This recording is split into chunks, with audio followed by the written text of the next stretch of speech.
Algorithm trading. जसं अल्गोरिदमच हल्ली सगळंच ठरवतं, त्याप्रमाणे शेअर मार्केटचं भविष्यही आता अल्गो ट्रेडिंगच ठरवणार का? ज्याला मराठीत ब्लॅक बॉक्स ट्रेडिंग असं म्हणतात, ते अल्गो ट्रेडिंग नेमकं आहे काय?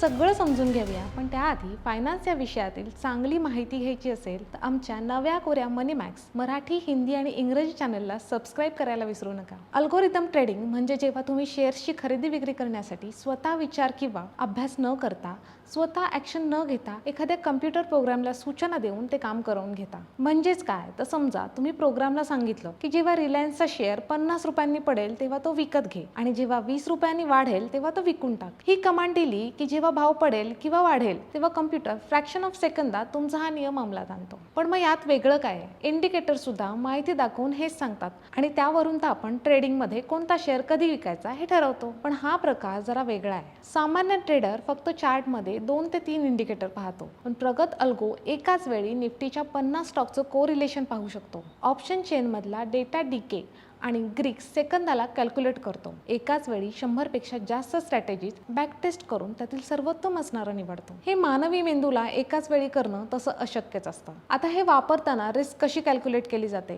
सामान्य माणूस ठरवतो की मी आज 5,000 रुपये घालवीन, तर अल्गो ट्रेड ठरवतो की माझ्या पोर्टफोलिओची व्हॅल्यू ॲट रिस्क किती आहे. तो मार्केटमधली अस्थिरता बघून आपली पोझिशन साईज आपोआप कमी जास्त करतो. थोडक्यात सांगायचं तर अल्गो ट्रेडिंग हे एक ऑटोमेशन नाही, तर एक मॅथमॅटिकल ट्रेडिंग आहे. अल्गो ट्रेडिंग करताना अजून एक महत्त्वाची गोष्ट लक्षात घ्यायला हवी, ती म्हणजे ओव्हर ऑप्टिमायझेशन. अनेक वेळा आपण एखादी स्ट्रॅटेजी जुन्या डेटावर खूपच छान परफॉर्म करताना पाहतो, पण जेव्हा ती स्ट्रॅटेजी लाईव्ह मार्केटमध्ये वापरतो तेव्हा अपेक्षेप्रमाणे काम करत नाही. कारण ती स्ट्रॅटेजी भूतकाळातील परिस्थितीला जास्त फिट केलेली असते, पण मार्केट सतत बदलत असतं. त्यामुळे अल्गो तयार करताना फक्त जुना परफॉर्मन्स पाहून निर्णय न घेता वेगवेगळ्या मार्केट परिस्थितींमध्ये त्याची चाचणी करणं आणि ते रिअलिस्टिक एक्सपेक्टेशन्सवर ठेवणं खूप गरजेचं आहे. पण मग प्रश्न उरतो की हे असं करणं सेफ आहे का? याचं उत्तर नेमकं असं सांगता येत नाही. जशी रिस्क सगळ्यामध्ये असते तशीच रिस्क यामध्ये देखील आहे. म्हणजेच यात मानवी चुका होत नाहीत आणि भावनांना थारा नसतो. हे जरी खरं असलं तरी कोडमध्ये एखादी छोटी चूक झाली असेल तर कम्प्युटर काही सेकंदात तुमचं संपूर्ण भांडवल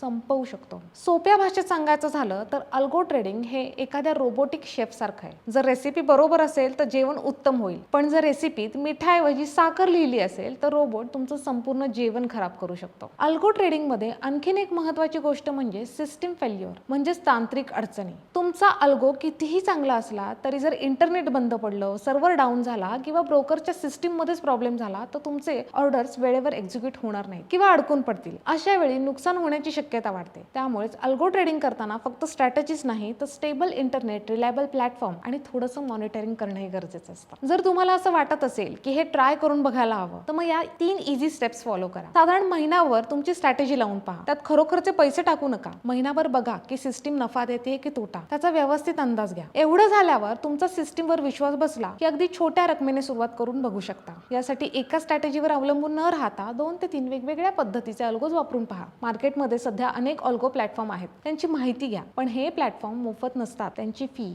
साधारण महिन्याला 500 ते 5,000 पर्यंत असते. आधी नफा दिला म्हणजे भविष्यातही देईल असे नाही. मार्केटची परिस्थिती बदलली की अल्गो फेलही जाऊ शकतो. त्यामुळे पूर्णपणे यंत्रावर अवलंबून राहणं हे घातक ठरू शकतं. सर्वात शेवटी शेअर मार्केट हा रिस्कचा विषय आहे, त्यामुळे त्याचा व्यवस्थित अभ्यास करून मगच गुंतवणूक करा. हा व्हिडिओ तुम्हाला कसा वाटला आणि तुम्हाला अजून अशाच कोणत्या विषयाची माहिती समजून घ्यायला आवडेल हे आम्हाला कमेंटमध्ये सांगा. पाहत रहा मनी मॅक्स.